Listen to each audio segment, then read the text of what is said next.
To change the photo on your design template, you have a few different options. You can either click on the image and select Replace Image to swap it out with an image stored on your computer, or find even more options for replacing the image by clicking on the Image Manager tab. Once you're there, you can upload photos from your computer, Facebook, or BeFunky account, or search our library of over 1 million free stock photos to use in your design project. Just type in a search term and click on any images you'd like to use. You'll find every image you selected automatically uploaded to the Image Manager.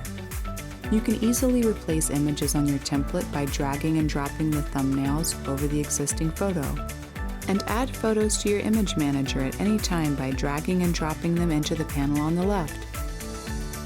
When you're ready to replace the image on your design template, just drag and drop any image thumbnail onto the existing image,